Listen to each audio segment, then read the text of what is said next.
evening. But right now, please do join me in welcoming to the stage the Managing Director of Goldman Sachs Private Wealth Management, Investment Management Division, and a good friend of the Chicago Council, Chris Keogh.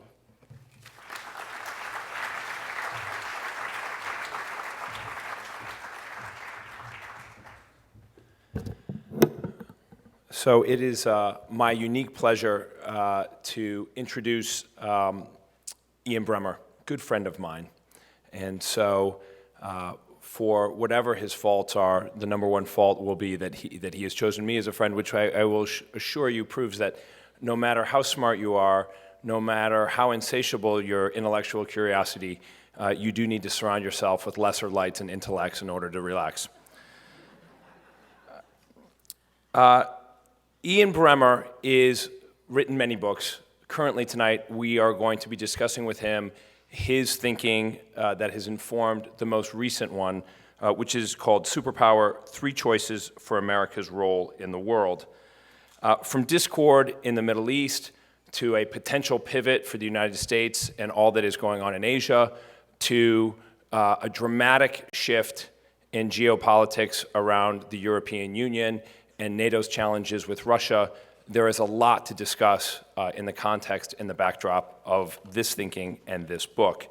We have named the session tonight, because the marketing people are oh so clever, Moneyball America, Indispensable America, or Independent America. In his new book, Ian does set out 3 potential courses for America, and indeed, in some ways, it's written in the context of what Congress and what the next president should be considering as they engage the American electorate in this next election in 2016. In particular, there are 3 areas. Should the U.S. distance itself from its reputation as the global problem solver? This might also be seen in the past as an isolationist view. Or should America behave purely in defense of its own strategic interess? This might be seen by some as a Kissinger-esque or realpolitik view. And then finally, should America augment and intensify its international responsibilities? And in that regard, maybe most recently seen as more of a neocon point of view. No matter how you want to tag it, we are very fortunate to have Ian with us tonight to discuss the implications of such strategies for America's role on the global stage. Let me now tell you what Ian has accomplished, and let me assure you this is the abridged version. He is the president and founder of the Eurasia Group. It's the preeminent global political risk research and analysis firm. It advises on the intersection of economics with foreign policy and national security. He is also the editor-at-large of Time magazine, and most recently, you will have seen his piece addressing these 3 topics 2 weeks ago, but he frequently pens foreign affairs columns for the magazine. He is also a senior fellow of the World Policy Institute, a professor of political risk at NYU's Stern School of Business, and in 2007, Ian was named Young Global Leader of the World Economic Forum, and he has served as the founding chairman of the Global Agenda Council on Geopolitical Risk. This last bullet point means he gets to go to Davos whenever he wishes. He has written extensively on political risk, state capitalism, and most recently, quote-unquote, weaponization of finance. As someone from Goldman Sachs, I have no idea what you're talking about. Ladies and gentlemen, let me please introduce Dr. Ian Bremmer.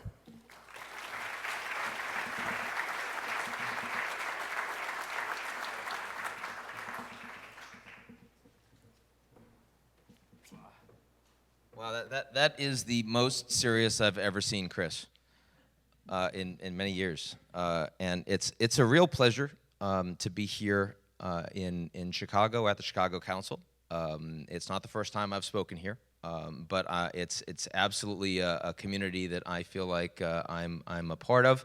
I have nothing but great esteem for the good ambassador Ivo.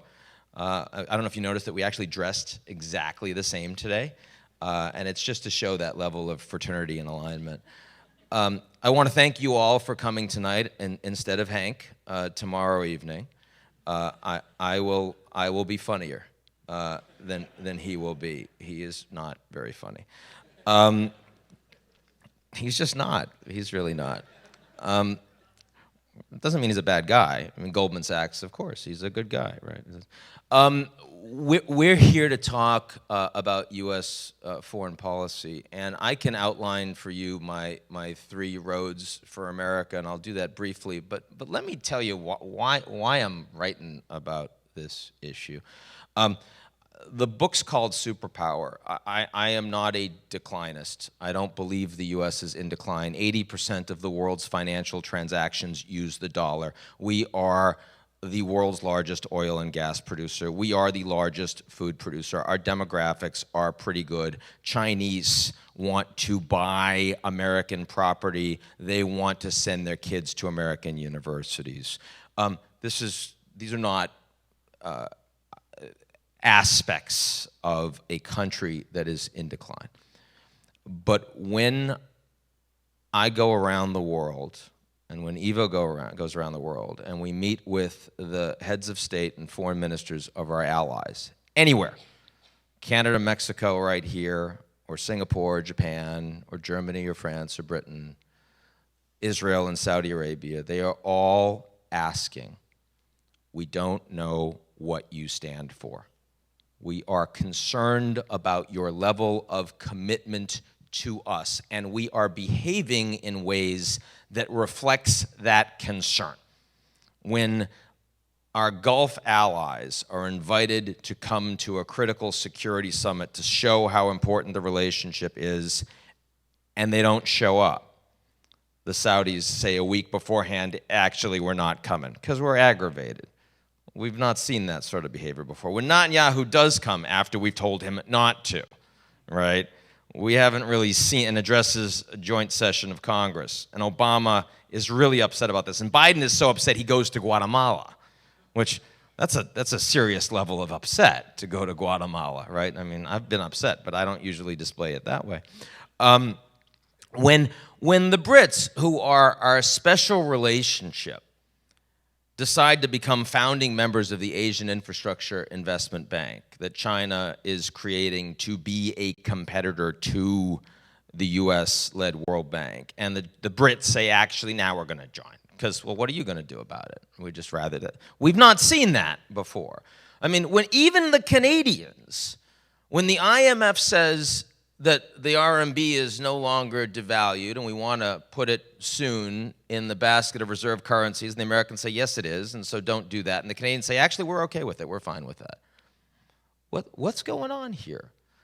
And it's not just that allies are behaving in ways that show that they are distancing themselves from the United States. It's also that, of course, the geopolitical order is so much more uncertain and dangerous than it used to be. I mean, we have world record numbers of refugees since we started actually keeping count. We have failed states in Syria and Libya and Iraq and Yemen and Maryland. We have, I was going to say Illinois, but I didn't know if that was play as well, right? Yeah, thank you. The one person who cares about your state. We have the Russians invading Ukraine, which, you know, is thought by most to be a sovereign country. And we tell them to leave or else. They choose else, right? They choose else. They choose else consistently. And the Chinese and the Russians just last month, for the first time, had joint military exercises in the Mediterranean, right? And that wasn't even to help the Greeks, it was just to do it. Again, it's very clear that we have a geopolitical environment that is more uncertain, is more dangerous, and for an America that is not in decline, we nonetheless have a geopolitical environment that shows that people aren't really listening to, paying attention to the U.S. It's not clear how much we want to do about it. So what I tried to set out in the book was, number one, that this is a problem. It's a problem that needs to be addressed in the 2016 election. And I think I'm maybe young and naive enough to believe it actually is going to get some play. Certainly better than 2012. Remember the 2012 election? Romney versus Obama. You remember the third debate, the foreign policy debate? How many saw that debate? Show of hands, right? That's 90 minutes of your lives that you are never getting back. Right? And you remember there was like Benghazi was the big issue from that debate, which is almost quaint, right? I mean, I'm not trying to belittle the U.S. former ambassador who was brutally killed, but it's a partisan issue. It's not exactly world-changing. I mean, where was China? Where was Russia? Where was big structural Middle East stuff? It wasn't there. Because foreign policy wasn't a real issue. Today, we actually have candidates that are running because they know something about national security. That's really unusual in the U.S. Hillary Clinton, of course, was Secretary of State. Obama's numbers are worst by far on foreign policy. They're in the 30s. We are going to talk about this. We are going to talk about this. Whether we talk about coherently or not is an open question. But one thing that is very clear to me is that the United States really needs a foreign policy strategy. And it's not just because America's allies are hedging and concerned. And it's not just because the geopolitical environment is becoming more unstable and more dangerous. It is also because, and this is the single thing that unnerves me the most, it is also because there is a country in the world today that has a global strategy. And it's not us. And that's bad. China's going to be the world's largest economy in the next 10 years. When they become the largest economy, they will still be poor. They will still be authoritarian. They will still be state capitalist. It has become fashionable in U.S. circles of late to presume that either China is on the verge of serious state-shaking instability, or that as they become wealthier, they're going to become just like us. Both of those are interesting suppositions in 20 or 30 years' time. They are not interesting in the next 10 years. In the next 10 years, what's interesting is that the Chinese have a Marshall Plan. They're going to spend over $1 trillion on it. The AIB, the BRICS Bank, the China Development Bank, the Overland and Maritime Chinese Silk Road initiatives, they are going to spend money, and unlike the Marshall Plan, they are not spending money to align countries to become democratic or free market in orientation. They're doing it because they want these countries to use Chinese fiber, the infrastructure of which they are building, to have a Chinese internet. They want them to buy products from Chinese state-owned enterprises and privately owned national champions. They want them to use the Chinese RMB.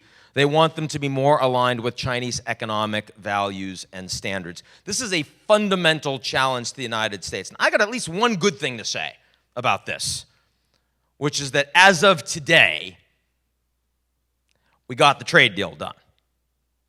I happen to think that's a good thing. Didn't have to go that way.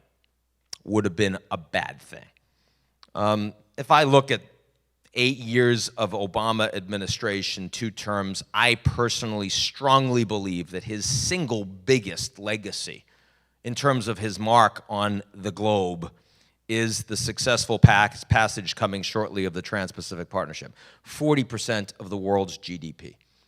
Now, I know that not everyone in this audience probably thinks TPP is a good idea. And I have seen the articles by Paul Krugman. I have seen the speeches by Elizabeth Warren. I have even seen the more recent speeches by Hillary Clinton, who was against it before, now that after this she was for it. But she's running for president, and we can allow her to do that in the same way that we can allow GOP candidates not to talk about the Confederate flag. The opposition to TPP comes from economists who are concerned about the U.S. losing jobs, and we can have that debate. I'm not an economist. But the political science perspective is, if the Chinese are developing a strategy to challenge you in terms of global economic standards, you need a strategy. And TPP is actually one that aligns the countries in the world that most want more U.S. The Europeans aren't looking for more U.S. right now. The Israelis are really mixed on it. So are the Saudis, right? The Japanese, the Philippines, the Vietnamese, they desperately want more U.S. And if the United States hadn't followed through on that commitment, we'd have a serious problem. So that actually got done. That's a positive thing.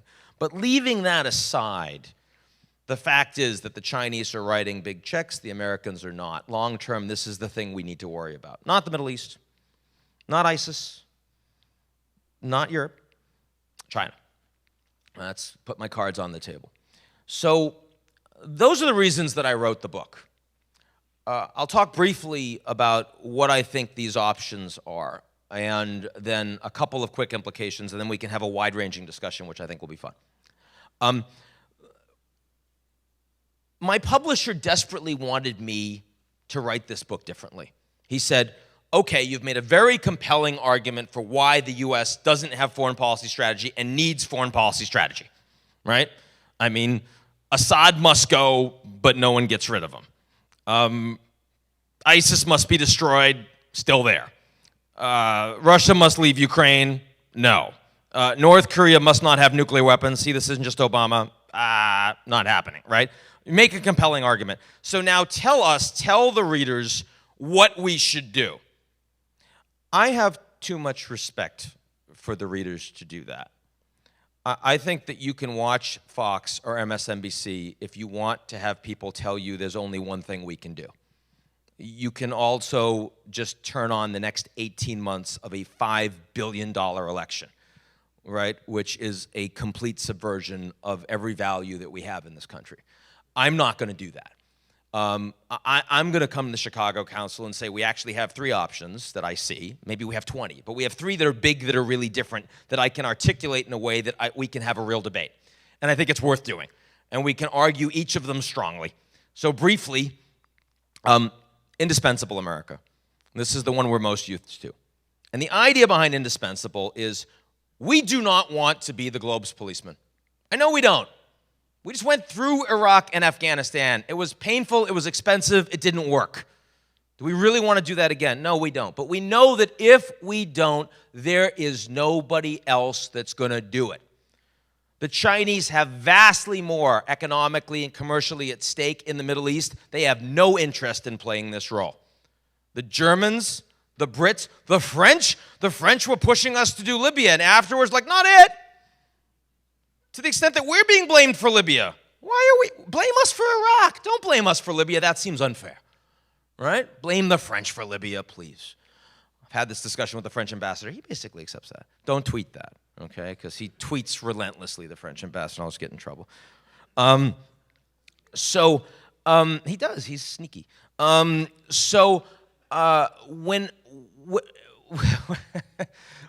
the hell was I? Talking about indispensable America. The idea being we don't want to do this stuff. No one else is going to. And so as a consequence, if we don't, yes, other parts of the world get a hell of a lot worse. That ultimately redounds problematically for us. So we have to support our alliances strongly all over the world. And if the Europeans don't want to pay for NATO, you know what? We still have to support it. Because the alternative for NATO is bad. It's a vacuum.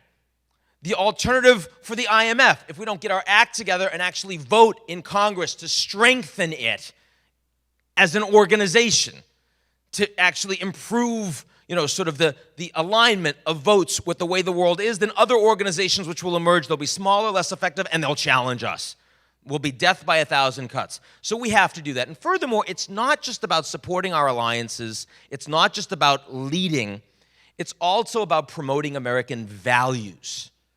Indispensable says that the way the Americans beat the Soviets was by having values that Eastern Bloc captive nations actually aspired to.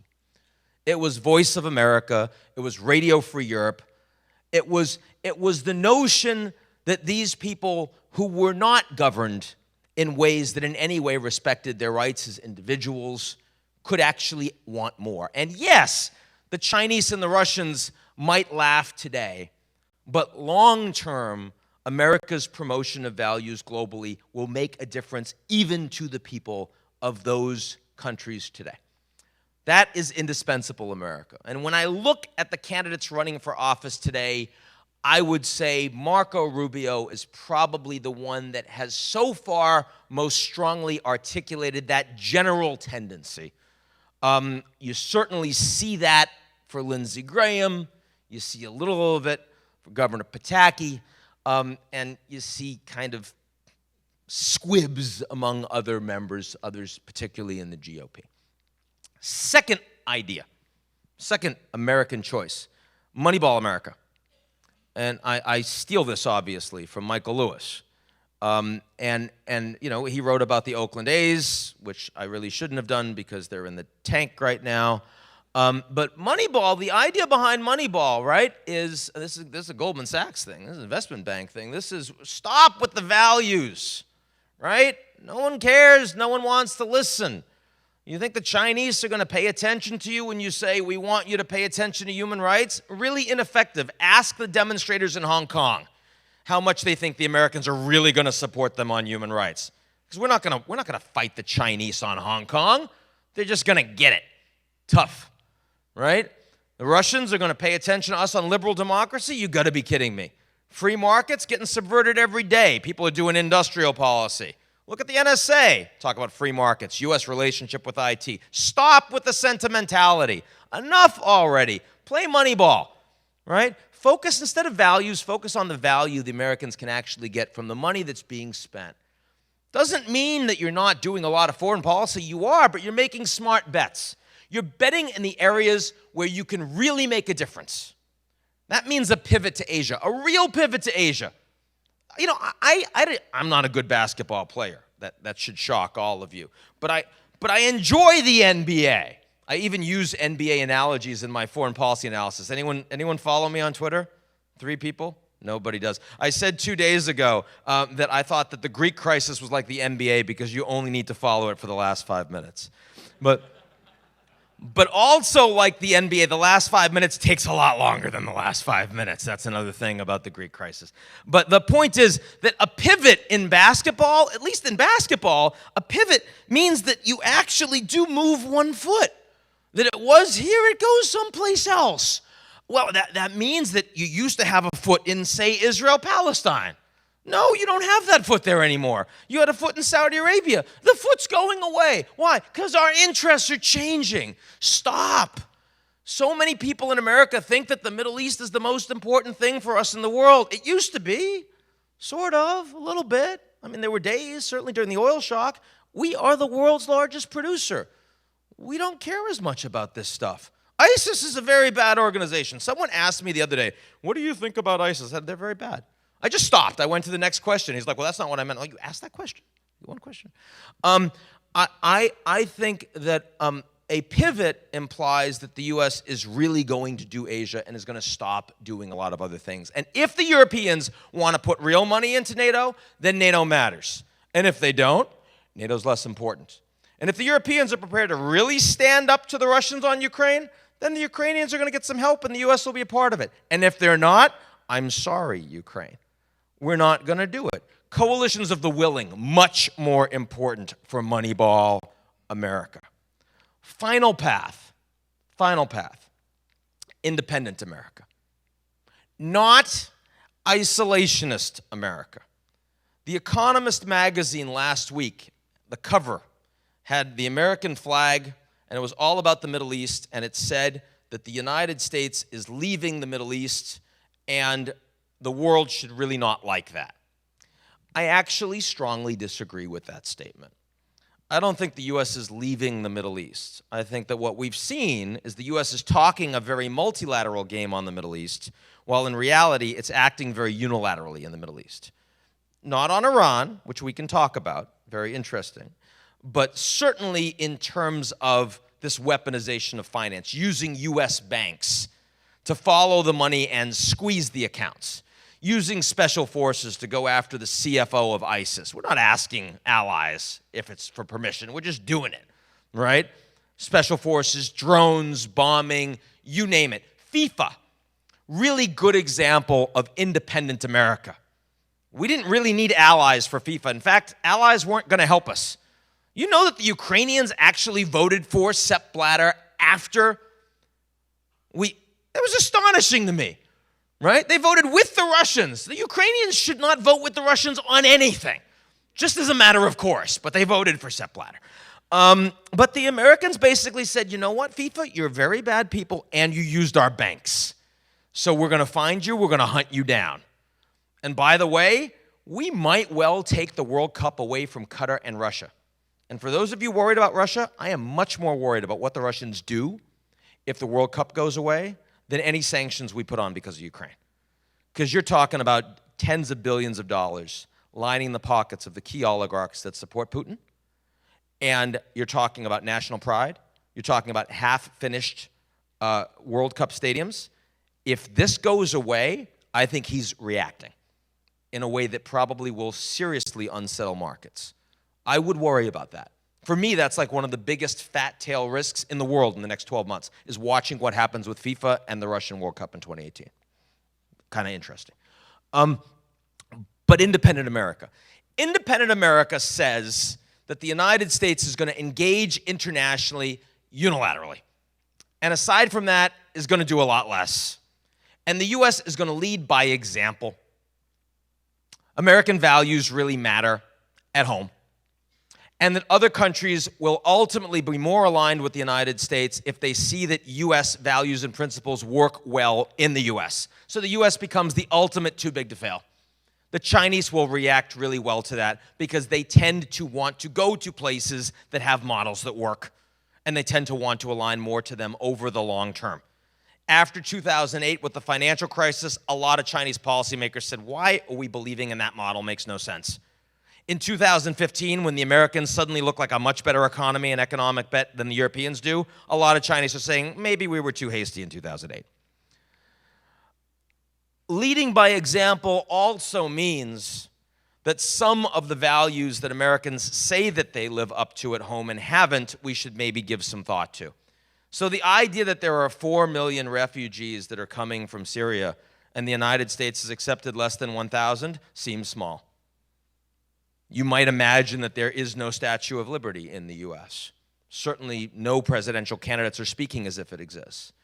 The fact that 80% of the world's refugees are presently being hosted by emerging markets, developing states that really can't afford it. Turkey, 1.8 million refugees. The Turks are picking up 94% of that cost. Is that remotely acceptable for a U.S. that actually says that it welcomes immigrants from all over the world? And of course, when we start talking about climate change, 95% of the costs are going to be borne by emerging developing markets, frontier markets, and failed states. It's going to be interesting.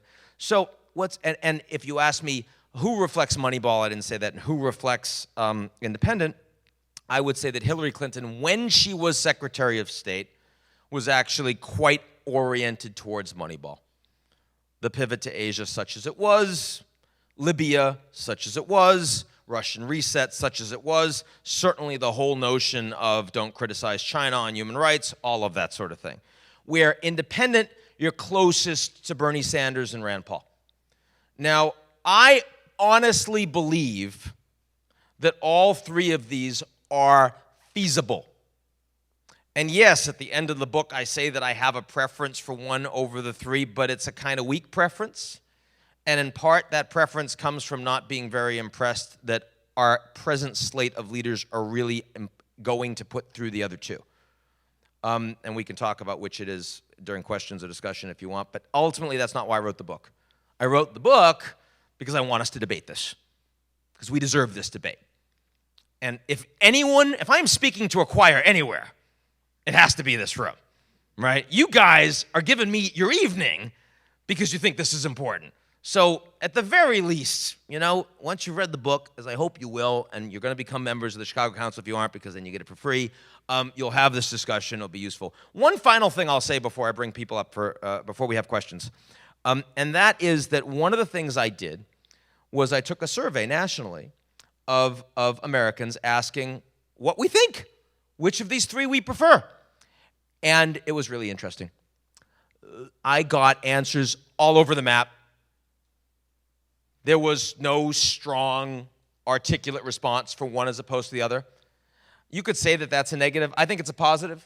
I think it actually makes it easier for a president that we elect to take on one of these strands, one of these strategies, one of these mission statements, and get people behind them. I particularly think that's true because let's be clear. So much in the U.S. can't get done. I mean, look at Obama and the way he talked about, sort of gun control and his frustration after Newtown and then after Charleston, right? And look at the AARP and Big Pharma and how we know that we can't have sustainable health care we can pay for. I mean, there are things in the U.S. that are completely broken that just can't be fixed because of special interests.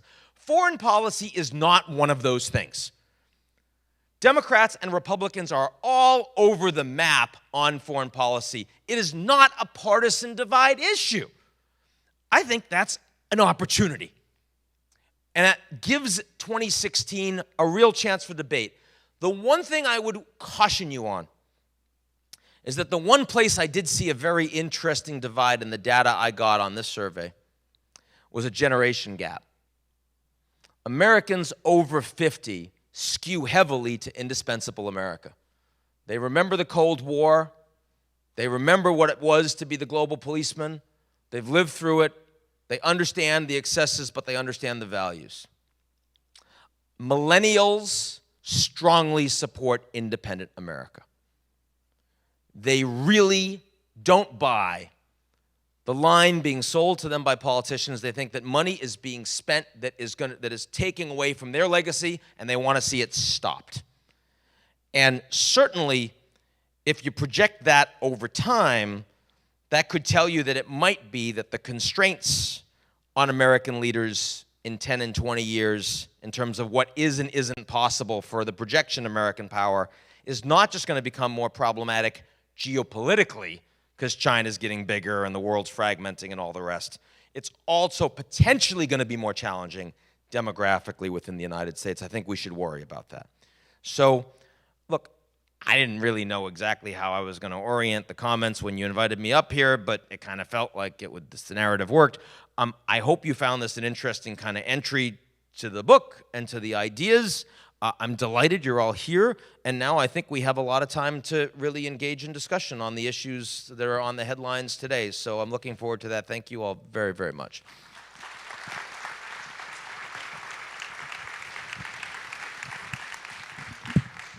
Thank you, Dr. Bremmer. We'll now go out to the audience for your questions. So if you can, please raise your hand, wait for one of my colleagues with a mic, and please do keep your question to a question. Yes, the woman right over here in the middle, please. And the mic should be coming to you shortly.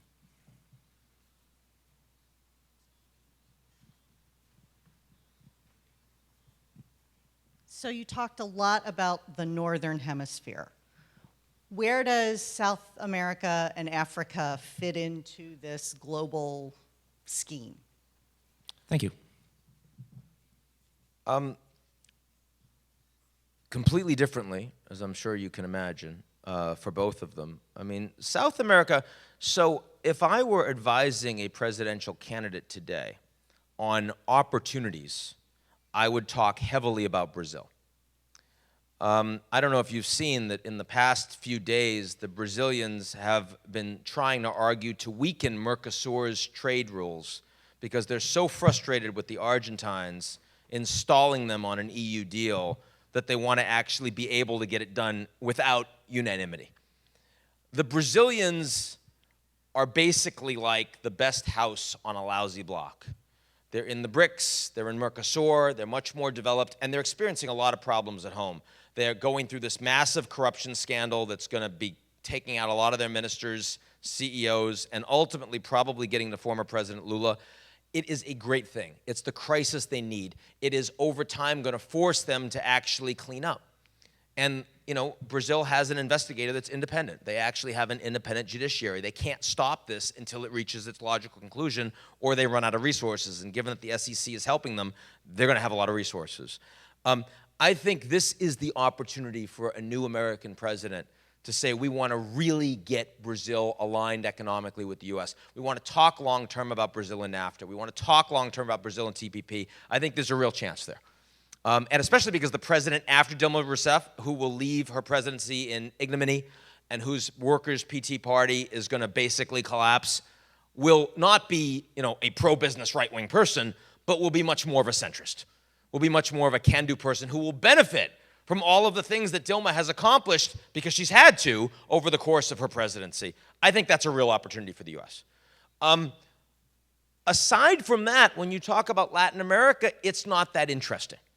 You know, Venezuela's kind of a disaster. It's falling apart. Last year, they only balanced their budget if oil hits $162 a barrel. That wasn't going to happen.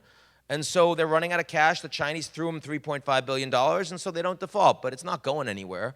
Argentina has, again, massive scandals and really not oriented towards getting back in the Western markets. And even though Kirchner has just announced that she's not going to run for parliament, her son is going to be there, and our allies are, and they're going to do everything possible to continue to sort of maintain strong control. I don't see that as being a big opportunity for the U.S., and the private sector in Argentina is hugely sleepy. Cuba is certainly a huge opportunity, and is after TPP and after the Iran deal, if it happens, I'd say Cuba is probably the third biggest accomplishment the U.S. will have under the Obama administration, and it's clearly going to open. And I mean, 50 years of sanctions doesn't open Cuba, but 5 years of Starbucks, and those guys are in trouble, right? I mean, we're going to destroy that country, and I look forward to being a part of the forward movement. So don't tweet that either. So Latin America, look, the great thing about leaving aside Brazil, and I'm taking out the NAFTA space, which is, you know, again, I was in Mexico a few weeks ago, and the former Mexican finance minister was, you know, telling me how wonderful it was that Mexico has more free trade agreements, bilateral FTAs, than any other country in the world. And I'm like, you know what? You have 80% of your trade with the United States. So if you have a problem with the U.S., go have a party with those FTAs. Right? Mexico's going nowhere, except for into the U.S. and vice versa, and that's a fantastic thing for the Mexican economy, and they're taking great advantage of it, and that's going to continue. So I don't find Mexico very interesting, but Latin America is geopolitically not that important, and that's good. You don't want people like me talking about Latin America because it means that stuff is blowing up, right? I mean, we really don't have those challenges. ISIS is not a problem for Latin America. Putin occasionally sends a destroyer there, and then he takes it back. It runs out of fuel. That's it, right? Africa, you know, my view on Africa, my 2-minute view on Africa, because you know, Africa deserves hours and hours. But my 2-minute view on Africa is this is not Africa's time. All of the McKinseys and BCGs that look at Africa and they say that now is when you need to invest. When I look at some of the big trends coming in the world, I see Africa with massive demographic explosion, coming into the cities, getting educated, just when labor is no longer as relevant to productivity. So what happens with all of these young men and women that aren't going to have jobs? Because African governance, some of it's good, a lot of it's bad, and it's not going to be able to handle it. And what about climate change? And we just saw the most recent reports came out yesterday from the scientists talking about the human impact of extreme climatic conditions that are 4 times higher than the last time they reported it a couple of years ago. Who's going to get hit the worst? Sub-Saharan Africa. So what does that mean? More radicalism, more climate-induced refugees. That's a disaster. These countries can't handle that. So there will be a few countries in Sub-Saharan Africa that will do incredibly well, like Kenya, which is building out infrastructure and architecture, and which actually has some companies and has some governance, and the IMF is engaging with them. But most Sub-Saharan African countries will fall apart. And that's unfortunate. But I mean, I think that for me, in the same way that the emerging markets have not all emerged, but as the environment, the global environment's more challenging, suddenly they're moving in all different directions. I think that'll be much more true for Sub-Saharan Africa. Thank you. Next question, please. I'll try to answer them more quickly. I will try to do that. Yes, towards that back corner there. Sorry, the young gentleman in the rear. Dr. Bremmer, thank you. I've really enjoyed the book. I just wanted to ask, in this world that we're going into, what do you think, do you have any career advice for someone interested in foreign affairs, but, you know, just the standard foreign service, or are there other avenues you think might not be considered that might be worth considering? You mean like the political risk industry? Look, is political risk worth pursuing? Is that one avenue? No, stay out of my field, sir. I don't need competition from young people. Can I reminisce? Yeah, okay. Please do. I'd be so sad if you said no. I don't know how I'd handle that. The stage is yours. Okay. Well, we're sharing the stage now, so that's why I want to be. But I'm behind you, so it's mostly yours. Okay. So when I was doing my PhD, I did not realize that when you finish your PhD in political science that you can't go into the private sector. I just didn't know that. And when I did finish it, I had no intention of being a professor. And my advisor back then said, we want you to stay at Stanford. Bob Conquest was my advisor. Some of you may know him, the great former Sovietologist. And I said, well, no, I was 24 years old. I had no intention of being an academic because what do you teach at 24? You don't know a damn thing. So I said, no, I'm not going to do it. He called my mother. And he said, this guy's crazy. We're giving him this incredible opportunity. And everyone prevailed upon me. So I stayed and I taught, and I was a national fellow at the Hoover Institution. I hated it. I felt like a fraud because I had no experience. And then I came to New York, and the idea was I wanted to learn something. It was very clear that political science and politics have a great impact, and an increasingly great impact on the markets, on the private sector. And so I wanted to learn something about the private sector so I could effectively apply that. And so I went and I met a whole bunch of people like Bob Hormats, former Goldman Sachs guy, but also of State Department, and Frank Wisner, former ambassador to China, but then AIG, and Teddy Roosevelt IV, former Teddy Roosevelt IV, who was then at Lehman Brothers, and people like that. And they took me for lunch, and they were really, really nice people, and they engaged with me a lot, but when I said I want to get a job to work as a political scientist, they said, we don't really hire political scientists. This was very frustrating to me. So after about a year of this, where they kept taking me for lunches, so it was clear that they got something of value out of it or found me amusing, I finally went to one of them, and this is an apocryphal story because I don't remember which one it was. And I said, well, if you're not going to hire me, but you keep taking me for lunch, if I were to start, like, if I put a shingle out, would you become a client? And he said, well, sure. And then I said, wow, I should have tried that. And within 2 weeks, I asked all these people, and I had 12 clients. I didn't know how much I was charging them, what I was doing, but I had 12 people who were going to become clients, like Goldman Sachs and Lehman Brothers. Cool. So I ended up starting a company with no intention of starting a company. But the point is that if you look at the world today and you look at the public policy schools, you look at Fletcher, and you look at the Kennedy School, and you look at Johns Hopkins SAIS, all these places, they're developing coursework that doesn't just teach you about public policy, but also teach you about the marketplace. And they want you to even cross-list with some business school offerings, which is why I'm based at NYU Stern, but I'm a university professor at NYU, and I can actually offer my courses more broadly. I think that's really important. So I would say that unless you know that you want to be an academic, going the public policy route and learning something about not just policy and academe, but the third part of the triangle, the markets, makes you much more valuable. And then you actually have more flexibility as a young person coming into the field today than you did when I was finishing my PhD with no sensibility about what the field was about. All right, next question, please. Yeah, how about right here in the second row, Karen Kane, please. Karen, the mic's coming to you.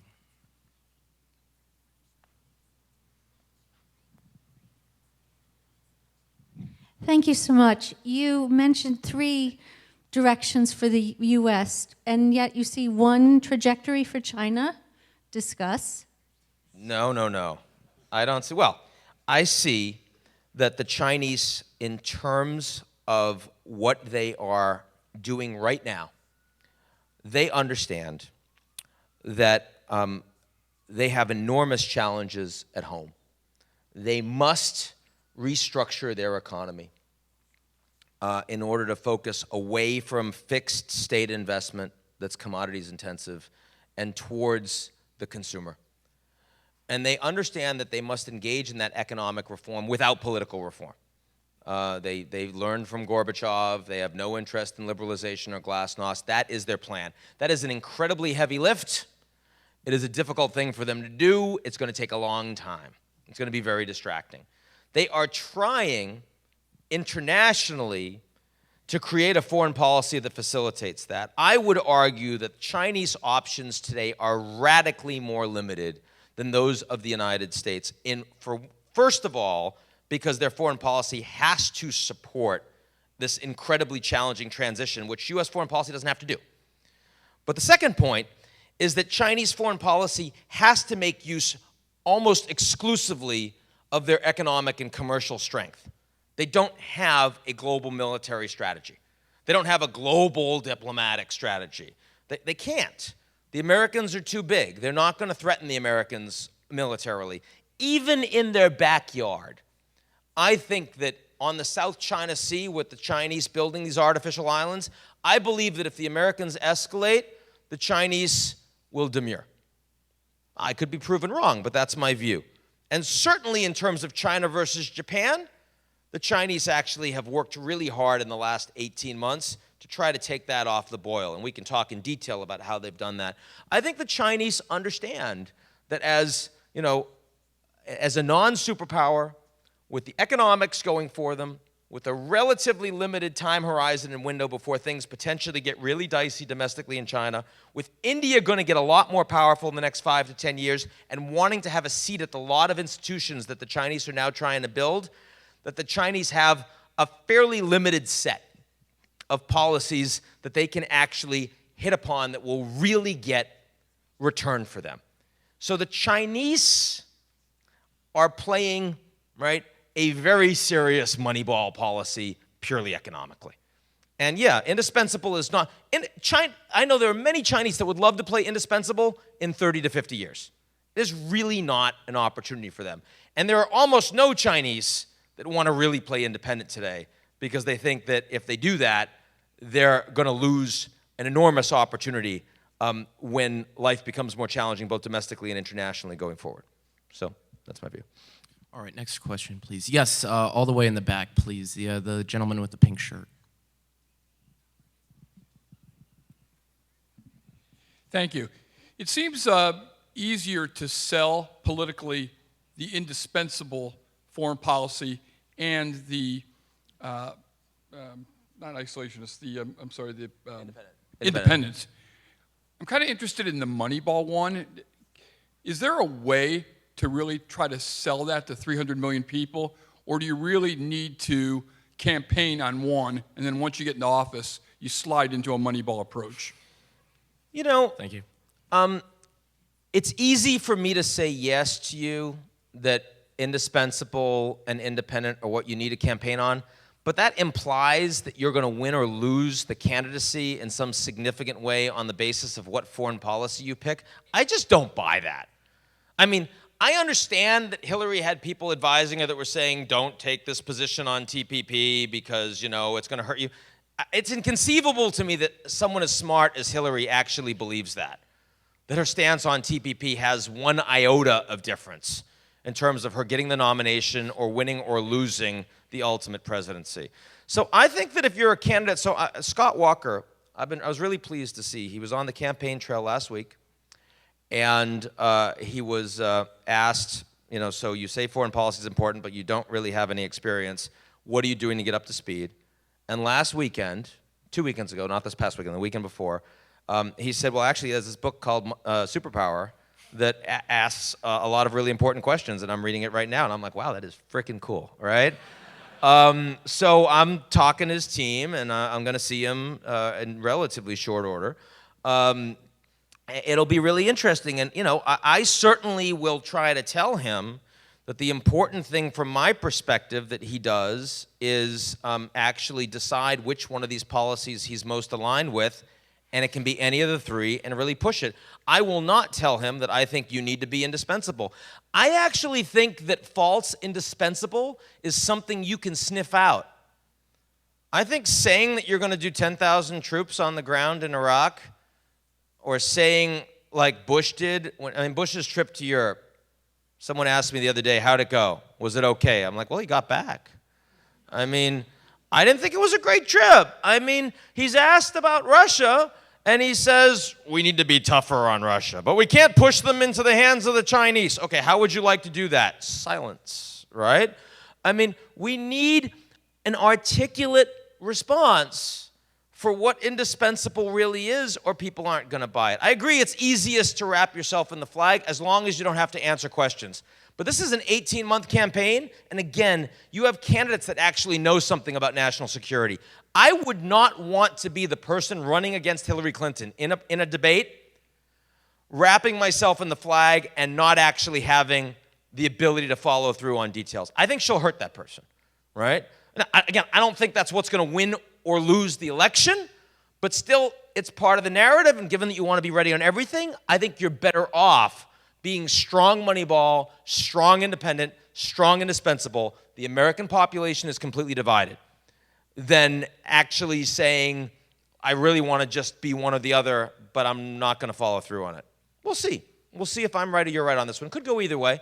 But I'm not convinced you're right. I'm not convinced the supposition of your question is right, and I think we both kind of hope that's true. All right, next question, please. Yeah, the gentleman right here in the middle with the dark jacket on. Mike's coming to you. Thank you. Not read the book yet, so I'm drinking from the fire hose a little bit. You started off with a litany of things that reflected directionlessness of our current foreign policy. And one of the things you mentioned was there are people who don't know where we stand. Can you distinguish that from independent America where people know where we stand, we just don't care?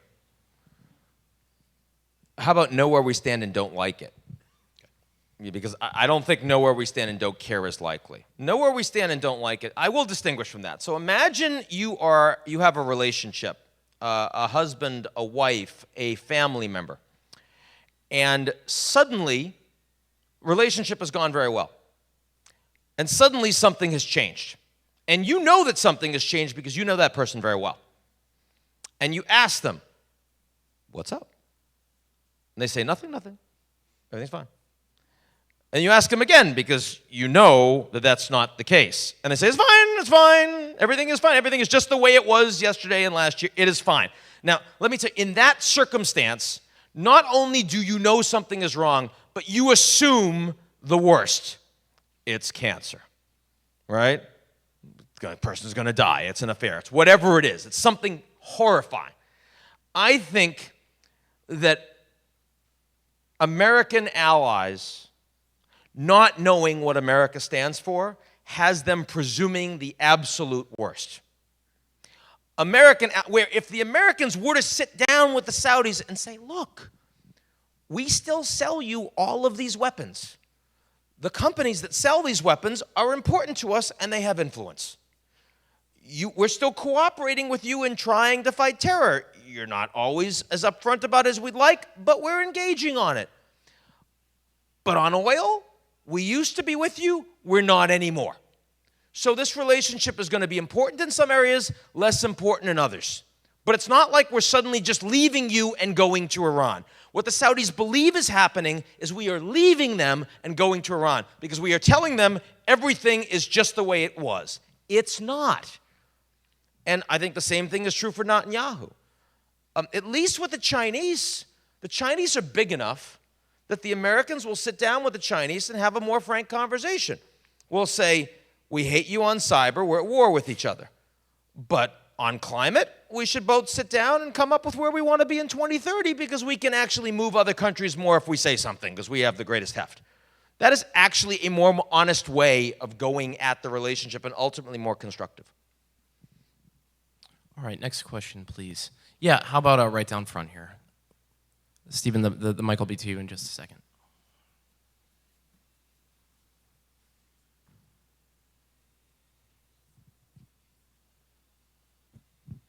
Thank you.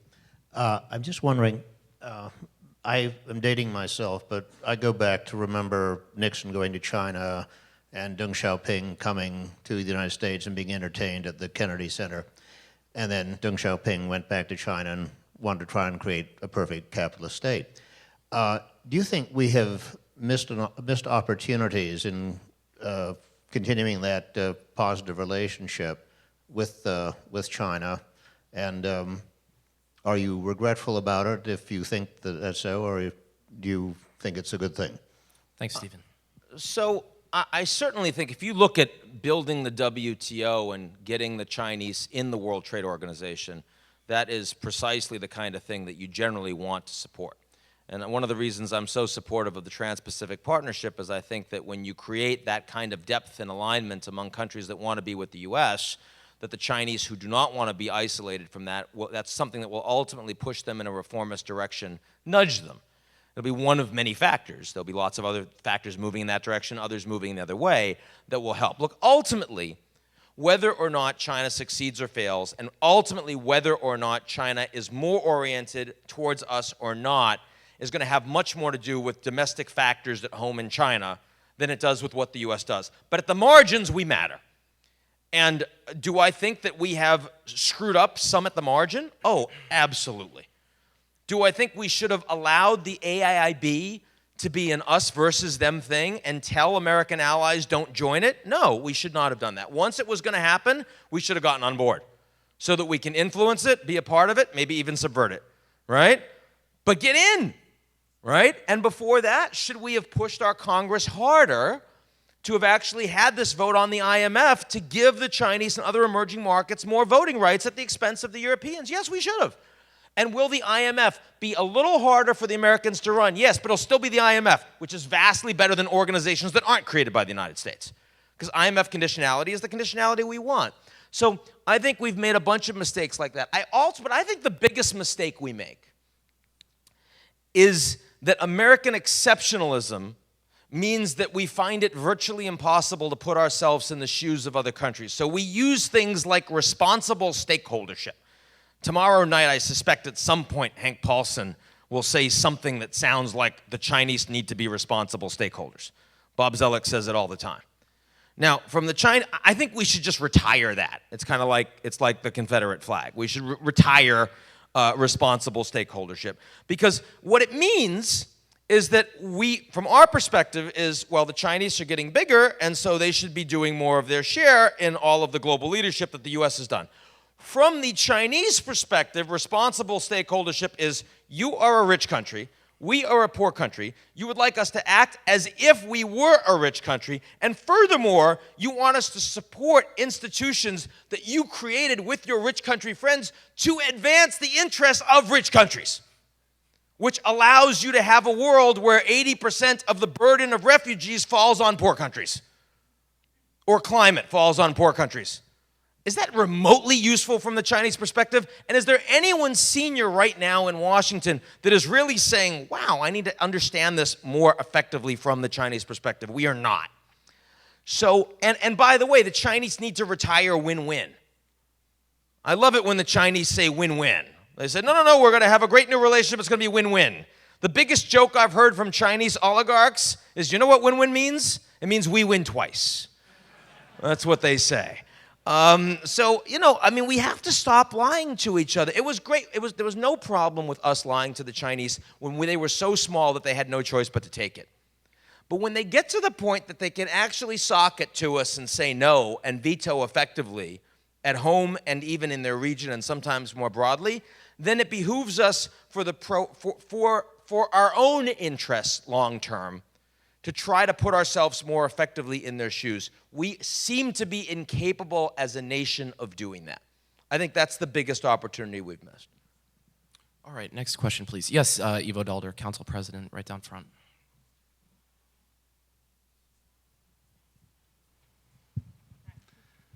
Russia.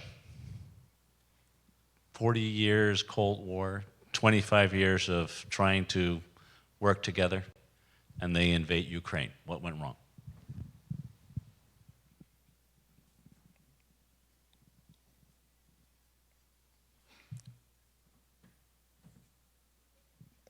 I remember the Who Lost Russia debate.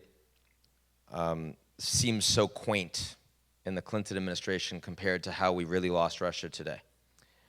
And I mean, clearly you can go way back to Jeff Sachs and shock therapy and privatizations and oligarchs ripping stuff off and, advice from the free market community that the Russians weren't capable of handling that looks as bad and misdirected in some ways as the Americans telling the Egyptians, go democracy, or telling the Iraqis, we're going to help you structure a unified state.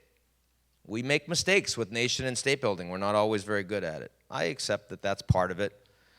Certainly the fact that we have treated the Russians in ways that show that we do not show them face. I mean, the level of insecurity of the Kremlin and of Putin personally is monumental. A little bit of face for the Russians goes a long way. The Chinese are really good at showing them face, even though they drive an incredibly hard bargain on commercial deals and everything else. The Americans throw money around sometimes in terms of aid and defensive support and the rest, but the Americans at the end of the day aren't good at showing face. We don't have a lot of time for that. And certainly, I mean, everyone talks about NATO enlargement. I actually think it goes back I remember when the Americans were promoting the Baku-Jehan pipeline, At the same time, we were actually saying, oh, no, we want to have like diversification, but we really want to work with you as partners. Well, the Russians thought we're working with them as partners while we're doing everything possible to promote private sector interests in the Caspian to get energy away from Russia and directly moving to Europe, which is like the Russians clearly see that we have a sphere of influence. They should have a sphere of influence. I mean, we absolutely look strategically when the Chinese go into Canada and they want to take strategic purchases in gas or oil. The Americans say, no, don't you dare do that. We've seen Dick Cheney talk about that, American national energy policy. But when the Americans do that in the Caspian, it's okay. So I think the Russians see the Americans as having breathtaking hypocrisy about the rule set that is okay for the US and isn't for them. When the Americans say Kosovo should be independent, but which clearly is an abrogation of international law, even if it may be the right thing to do in terms of human rights on the ground, and then we say that that's not okay in terms of Crimea or in terms of Abkhazia, I'm not necessarily saying that the Russians are moral around this. I'm just saying that they see us as breathtaking hypocrites. And it's a great argument for the Russians to use. I also think that Putin has hurt himself. I mean, so some of that is us doing things wrong, but some of that is Putin doing things wrong. Some of that is Putin having no real interest in opening his economy to diversification. Some of it is talking about Siliconsky Valley and bringing CEOs in to see him and then sending Medvedev to HP headquarters, which is not the first place you want to go right out there if you really want good, right? One of the best jokes I've seen so far is that Carly Fiorina running for president, that the way she was going to defeat ISIS was to lure them into the low margin personal computing business. I thought that was actually pretty damn good. I wish that was mine. It's not, but it was pretty damn good. But it didn't happen, right? I mean, Russia was still a kleptocracy, and Putin was still consolidating power, and there never was diversification. And Walmart thought of going in for years, and then finally they said, we can't handle this. It's just too corrupt, and the market just isn't going to work for us in other sectors. And it's not that the Russians wanted to compete. In China, they steal technology to compete. In Russia, they just rip you off. And they just don't care if the economy's wheels fall off. And that's been a real problem for the Russians. Things have been too easy. It's the oil curse, right? I mean, it's the natural resource curse. So I think it's a lot of things. And I suspect you and I agree on 98% of that. But I suspect where we disagree, or at least I know a bit of where we disagree, is that I think when Ukraine happened, I think that the Europeans came in and made some promises in terms of what the deal should look like, and then it didn't follow through. The place fell apart very quickly, and the Russians felt like that was a huge abrogation, that the foreign ministers of Poland and France and Germany went in and said, we're going to have a unity government, and the next day, that government, the president was removed, which the Russians consider an illegal coup, and they focus on that. I also think that in the last 18 months, the U.S. has probably focused 80% of our policy on punishing the Russians and 20% on supporting Ukraine. If I had been president, I would have done 80% supporting Ukraine, 20% punishing the Russians, because I don't think isolating the Russians is effective. They're too big. When I was talking to John McCain about this a couple months ago, and he said, we need to really isolate the Russians. And then I said, well, so do you mean that when the Chinese break sanctions, we should put sanctions on China? And he said, well, we would need to talk about that. I'm like, well, do you mean talk about it in the sense that you'd have to revise your earlier policy because it won't work? And then he stopped that conversation. I think that we could isolate the Iranians effectively. I don't think we can isolate the Russians. So for me, I think that the U.S. erred in terms of too much push, too much punishment. But certainly what you and I could agree on strongly is that the worst thing you could do is give the Ukrainians false hope, set red lines against the Russians, and not have the ability or the willingness to follow through on them. And we've done this in Syria, and we're doing this on ISIS, and we're doing this on Russia, Ukraine. We've done this historically on North Korea and other places. I think that's where we really get in trouble. And whether or not we should go harder line or softer line, the inconsistency, I think, has been what's really gotten us into trouble. And Putin has really made a meal of that domestically. There's no question. All right, next question, please. The gentleman, it's about 5 rows back, looks like a red shirt on. The mic's coming to you.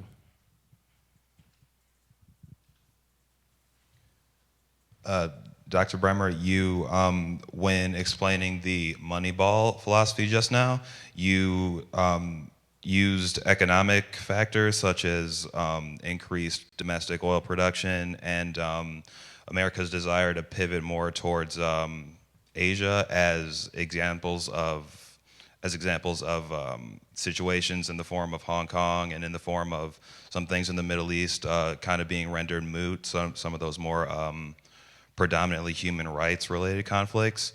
As you look around the world here, do you see any examples where the opposite could be true? What would the opposite be, for example? So, so in the example of Hong Kong, so economic desires to just pivot towards China and having better, trade and what have you with China, kind of makes the situation in Hong Kong, like at least as far as the Moneyball philosophy, less of a priority than those economic issues. Do you see any examples around the world of desires for economic advancement taking a backseat to the human rights sort of thing? Sure. I mean, Bhutan, right, is a great example of that. I mean, they've got the happiness index, and they are trying to resist globalization. It is not a growth strategy. I mean, look, I think that the whole world is actually going to move more in this direction. Because in a world where geopolitics become much more dangerous, we focus less on growth. In a world where China is the largest economy and is much more uncertain, your risk-reward for investing for 4% returns is not what it used to be, right? How about the Pope? I mean, my God, we're talking about an encyclical. I never thought that was possible in the foreign policy agenda, but it's precisely because government leaders have abdicated response to global issues like inequality and climate to such an absurd degree that there's space for someone who runs a thoroughly conservative, completely delegitimized institution, but with real charisma and an agenda to suddenly be a world leader. That's really quite something. And the Pope has no interest in growth. The Pope does not want to focus on the free market. The Pope said yesterday that anyone who is an arms dealer, a defense contractor, and the U.S., by the way, is the largest arms producer in the world, who calls themselves Christian, is a hypocrite. I can't wait for the NRA to respond to that. It's so weird, right? But it's so interesting that, and on the one hand, you've got all these people that are saying, thank God the Pope is talking about climate. And then you realize the Pope is fundamentally anti-modern. It's not about a state, a government. It's going to be very different. It's going to be really challenging for government leaders to align themselves with someone like him, precisely because so much of what he stands for is a direct sort of indictment on everything that developed governments have been doing for the past decades. I find this fascinating. But the point is that the answer to your question is really not to be found in the government leaders.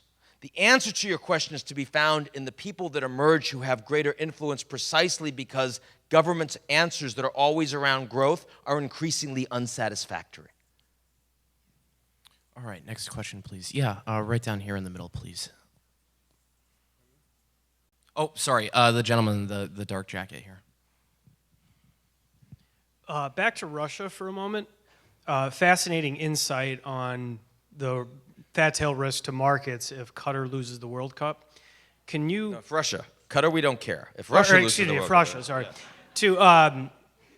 To war game that out just a little bit, what would be the potential reactions that Putin would have, if you can look into your crystal ball? Well, definitely. I mean, I think if Qatar lost the World Cup, Putin would be fine with that. I think I just want to start with that.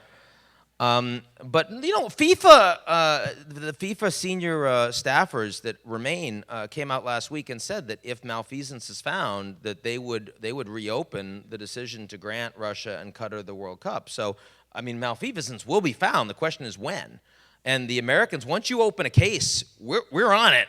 This is not Obama. This is lawyers, right? I mean, that's one thing we're good at. There's no question. So what would the reaction be? I suspect, so the reaction would clearly be, if you talk to Russian leaders today, they will tell you that they believe that the U.S. policy is about regime change, that the Americans are trying to punish Putin, and we're trying to get him out. We're trying to squeeze him so hard that he's going to get undermined. And there is some truth to that. We don't really want to, we don't really believe that regime change is going to happen, but we want to make him sufficiently unnerved that he changes his policy. Well, it's not that far to go from there to a policy that supports regime change, right? If you're Russian, you would understand why you might perceive that, right? And certainly that's RT media has done a really great job in like banging that drum consistently. I think that Putin has to do something that hurts Obama directly, that hurts the American government directly. And if you ask me what kinds of things that might look like, it has to be something that would be really embarrassing. So, I mean, for example, what kinds of cyber attacks against American institutions, if made completely public, would truly display breathtaking American hypocrisy and bring politicians down? What kind of information that the Russians have, if they were to make that public, would make that happen? What could they do that would be North Korea Sony Pictures-like against a big bank or against a big public institution? How might they do that? That to me, is the most likely thing. Certainly, you'll see much more military muscle flexing. I can imagine an environment where they would promote the kinds of internal violence among, let's say, Russians in northeast Estonia that they have done among Russians in southeast Ukraine. But on balance, I think they will do less of that because they still see an opportunity to split Europe. And if they go after the Balts, the Europeans are going to really solidify with the Americans. They need to find something that will go after the Americans much more directly. I think that is much more likely, and cyber seems to be the most obvious way they would do that. We have time for one more really quick question here. Yeah, right down here in the second row, please.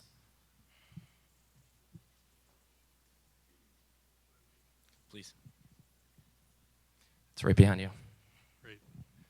Thanks.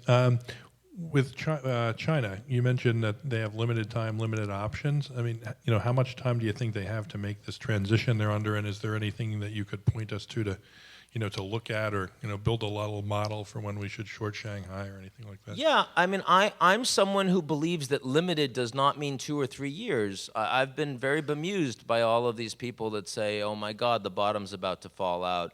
Not only because the economy is still, bubbling along reasonably well, but also because the Chinese have extraordinary political tools that they can use that can prevent or forestall instability if they need to, and they haven't had to really use them yet. I mean, they can change migration patterns if they need to. They can deploy officers in the PLA into inexpensive, effective management cadre in the private sector. They can press, peasants into labor from the rural sectors into hard. There are many things they could do if they had to. And you can't short sell the Chinese because they don't have an open banking system, right? So, I mean, the things I would be watching out for, in 5 years' time, the Chinese start running labor deficits. And they can limit that a bit if they're able to automate more quickly. They can limit that a bit if they start bringing back some of the Chinese migration they've been doing to bring labor outside the country. But generally speaking, it starts getting uglier for them after that. And every year it goes on, it becomes more of a problem. If I look at the environmental challenges that China has, they're enormous, but they're very uneven in the sense that the Chinese can spend most of their money dealing with the climate in places where the Chinese people are wealthier and therefore much more demanding of real accountability for services from the Chinese government, where in the interior of the country, where 500 million Chinese benefit from subsidized coal, it'll take 5 years off their life, but they'll be able to work harder and their kids will do better, and that's what they continue to demand. So I think on the environmental side, a minimum of 10 to 15 years is when you start to see the kind of squeeze that could really cause instability for China. And then when you talk about things like China becoming so wealthy that they really start demanding political liberties that could really undermine the Chinese franchise, again, for me, that's a generational thing. I think we're very far from that right now. And especially because there's so many ways that they can press nationalism, xenophobia, militarism if they need to, which they haven't had to thus far. They're moving in the opposite direction on Japan, for example, which is very interesting. They have all these tools in their pocket. So for me, I would bet very strongly that China becomes the largest economy in the world in the next 10 years under the next American president. And that is a game changer for all of us. It's by far the most important geopolitical issue. And then over the longer term, we start to have much greater uncertainty and volatility around China's trajectory, which could be very positive, but it could also fall apart.